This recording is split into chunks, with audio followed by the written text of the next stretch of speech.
Les policiers pensaient à contrôler la situation jusqu'à ce qu'une femme se range du côté des bikers. Le soleil cognait fort sur la route poussiéreuse, juste devant le Iron Horse Bar, un repère connu des motards du coin. L'air vibrait entre les moteurs qui ronronnaient encore et les uniformes bleus qui luisaient sous la chaleur. Deux mondes face à face. Les bikers, couverts de cuir et de tatouages, et les policiers, casqués, rigides, nerveux. Personne ne parlait, mais tout le monde sentait que ça pouvait exploser à tout moment. Le chef du club, Marcus Bear Johnson, un géant à la barbe argentée et au regard tranquille, fixait l'officier en face de lui. Vous avez pris nos motos sans mandat, dit-il d'une voix calme, presque douce. L'officier, un jeune lieutenant à l'arrogance glaciale, répondit en haussant les épaules. Ce ne sont pas vos motos tant qu'on n'a pas vérifié leur immatriculation. Et vu votre réputation, monsieur Johnson, je ne m'étonnerais pas qu'elle soit toute volée. Les rires nerveux des autres policiers fusèrent. Les bikers restèrent de marbre, mais on voyait les poings se serrer. C'est à ce moment-là qu'elle est apparue.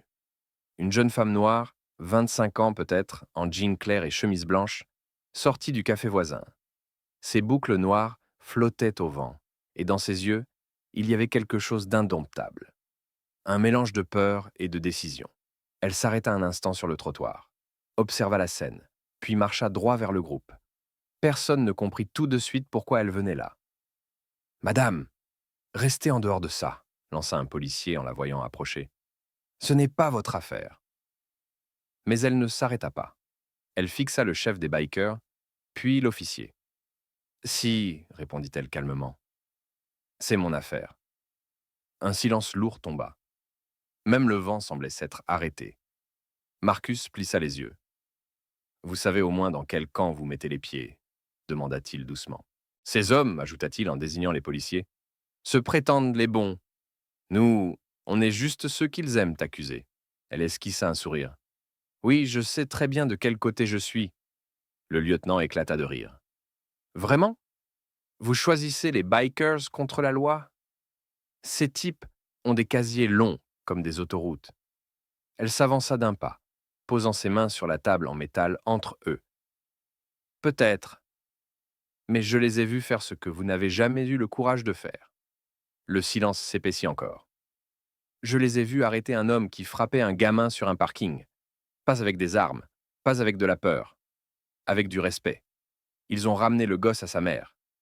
Et vous savez ce que vos collègues ont fait ce jour-là? Son regard devint de glace.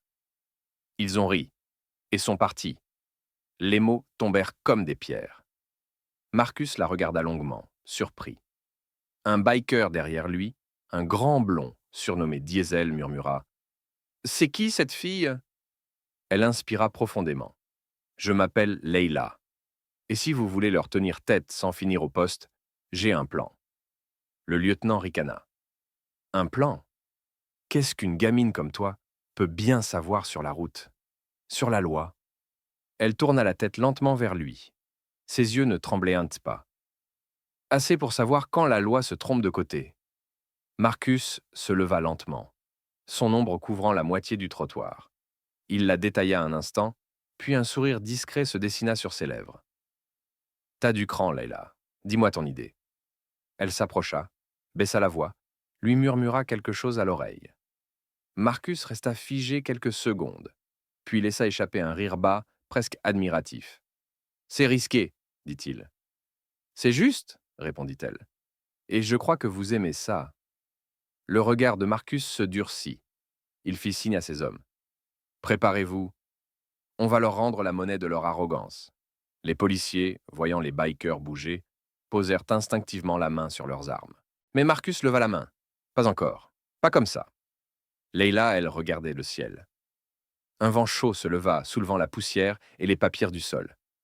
Quelque chose allait éclater, elle le sentait. Et cette fois, ce n'étaient pas les bikers qui allaient avoir peur. Le moteur d'une Harley rugit dans le silence du midi. Marcus enfourcha sa moto, un signe de tête à ses hommes. « Pas de panique, les gars. On fait ce qu'on sait faire de mieux, rouler juste, mais fort. » Autour de lui, une dizaine de bikers enfilaient leurs gants, les regards brûlants. Leila se tenait à ses côtés, un téléphone dans la main, le pouce hésitant au-dessus de l'écran. T'es sûr de ton coup demanda Marcus. Absolument. Tout ce que je vous demande, c'est de leur laisser assez de cordes pour qu'ils se pendent eux-mêmes. Les policiers, de l'autre côté du parking, observèrent la scène, moqueurs. Regarde-les, murmura le lieutenant à son collègue. Ces sauvages vont encore se ridiculiser. Mais Leila les regardait, froide, impassible. Elle venait de lancer une diffusion en direct sur les réseaux. Une notification clignota sur l'écran. Live. Plus de 300 spectateurs. C'est quoi ça fit Diesel, intrigué. Un peu de lumière, répondit-elle. Ces types détestent la lumière. Elle pointa du doigt une camionnette de police, garée à l'écart. Là-dedans, il y a des preuves. Je les ai vues. Vidéos, photos, tout ce qu'ils ont fait aux sans-abri, aux gamins, aux migrants. Ils ont un disque dur plein de leurs blagues. Marcus serra la mâchoire. Et toi, comment t'as su ça? Leila haussa les épaules. J'étais journaliste avant qu'ils détruisent ma carrière. J'ai vu un collègue se faire tabasser pour avoir voulu publier leurs vidéos. Je n'ai pas oublié leur visage. Elle se retourna vers le lieutenant, le visage dur comme la pierre. Aujourd'hui, c'est vous qui allez passer aux infos. Les bikers se mirent en ligne, leur moto formant un mur d'acier et de chrome. Marcus fit rugir la sienne. Le bruit couvrit la voix du lieutenant, qui tentait de garder contenance. « C'est une provocation, reculez immédiatement !» cria-t-il. Mais les caméras des téléphones, les curieux sortis du bar, tout filmaient déjà.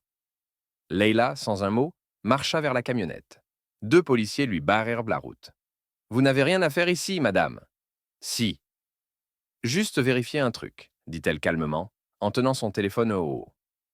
L'un d'eux voulut attraper son bras. Mauvais réflexe. Avant qu'il ne puisse la toucher, Marcus intervint, rapide comme un orage. Il se plaça entre eux. « Elle a dit qu'elle regarde. C'est tout.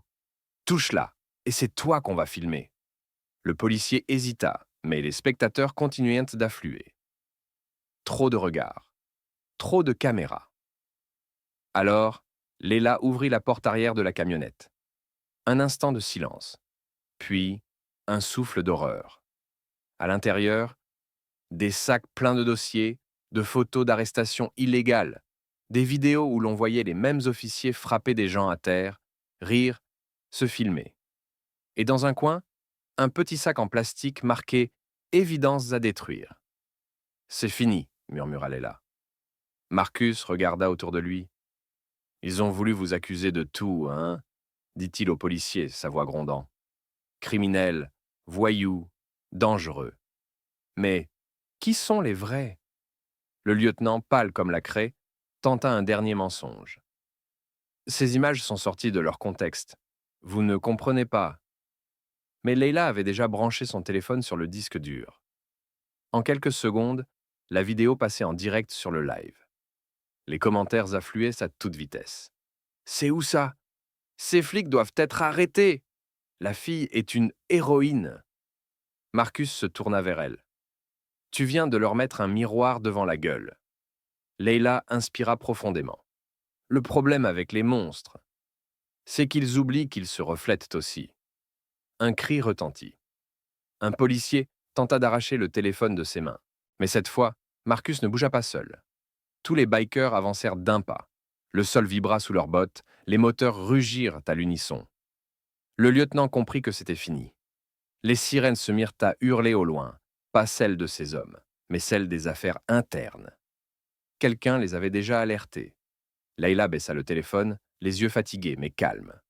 « Vous voyez, Marcus » dit-elle doucement. « Parfois, la meilleure arme, c'est juste la vérité. » Marcus posa une main sur son épaule. « Ouais. Mais sans le courage pour la dire, elle sert à rien. » Les motos s'allumèrent une à une, rugissantes. Leila les regarda s'éloigner, le vent soulevant ses cheveux. Et pour la première fois depuis longtemps, elle se sentit du bon côté de la route. Le lendemain, la France entière s'était réveillée avec le même visage sur tous les écrans, celui de Leila Johnson, jeune femme noire de 25 ans, debout entre une rangée de motards et une ligne de policiers pétrifiés. Le titre sur BFM TV claquait comme une gifle. Des bikers accusent la police de violence. Une femme dévoile les preuves. En 24 heures, La vidéo avait dépassé les 18 millions de vues. Partout, les gens partageaient ce qu'ils appelaient, c'est déjà, la révolte du parking. Certains criaient au scandale, d'autres découvraient pour la première fois que la justice pouvait porter un blouson de cuir. Leila, elle, n'avait pas dormi. Elle restait assise dans le bar désert où tout avait commencé la veille. Marcus entra sans frapper. « Ils parlent de toi partout, dit-il, même à la radio. »« Ouais, répondit-elle d'une voix fatiguée.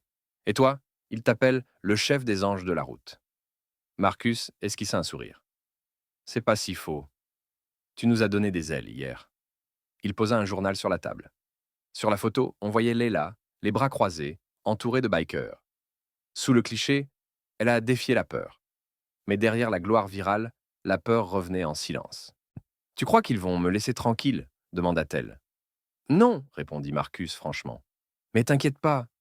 Maintenant, t'es pas seul. » Il lui tendit un petit objet en métal, une clé de moto. « C'est pour toi. Elle est à toi maintenant. La route, c'est la seule ligne qu'ils peuvent pas te barrer. » Leila serra la clé, émue. « Pourquoi moi, Marcus? Pourquoi vous m'aidez? »« Parce que t'as vu ce que personne regarde, dit-il. Et t'as osé parler quand nous, on savait plus comment. » Pendant ce temps, à Paris, le ministère de l'Intérieur bouillonnait. Les vidéos publiées par Leila avaient en déclenché une avalanche. Des dossiers ressortis, des témoins retrouvés, d'anciens policiers qui parlaient enfin. Les journaux titraient « La honte nationale des uniformes ». Certains tentaient encore de la discréditer. Une manipulatrice, une militante. Mais la vérité avait déjà pris la route. 3 jours plus tard, Leila retourna sur le parking. Les graffitis sur le mur disaient « Justice pour tous » et « Les anges roulent encore ». Marcus l'attendait, adossé à sa Harley. « Prête pour une balade ? Tu rigoles ? J'ai jamais conduit une moto de ma vie. » Alors il est temps d'apprendre. Il lui montra comment tenir le guidon, comment sentir le moteur vibrer sous elle. « La route, c'est comme la vérité, expliqua-t-il. Tu peux essayer de la fuir, mais elle finit toujours par te rattraper. » Leila rit pour la première fois depuis des jours. Le bruit du moteur couvrit tout. La peur, la colère, le passé. Ils roulèrent jusqu'à la mer. Là où l'horizon s'étendait à perte de vue, Marcus s'arrêta. Le vent soufflait fort. Leila regarda l'eau et murmura « C'est drôle. Hier, j'avais peur de parler. Et aujourd'hui, j'ai l'impression que tout le pays m'écoute. » « C'est pas une impression, » répondit Marcus. « C'est le début d'un changement. » Il alluma une cigarette et ajouta, le regard perdu dans les vagues. « Tu sais, on nous appelle des voyous depuis toujours. Mais si les voyous sont les seuls à défendre les innocents, alors ouais, qu'ils nous appellent comme ça. » Leila sourit. « Et moi, qu'est-ce qu'ils vont m'appeler ? » « Une ange, » dit Marcus. « Une ange de la route. » Ce soir-là, une dernière vidéo fit le tour du monde. On y voyait Leila, sur la moto, son casque sous le bras, face au soleil couchant. Sa voix calme résonnait. « Ce que j'ai appris, que le courage ne fait pas de bruit. » Il entre juste dans le feu, le regarde et continue d'avancer. Les hommes qu'on craignait hier ont peur aujourd'hui. Pas de nous, mais de la vérité. Parce que, la vérité, elle ne s'arrête jamais. Elle roule. La vidéo se termina sur un plan des bikers. Moteur rugissant, s'éloignant dans la lumière orange du soir. La légende disait simplement « Les anges de la route », chapitre 2. Abonne-toi maintenant pour ne pas rater la suite. L'histoire continue dans le chapitre 2, le prix du courage.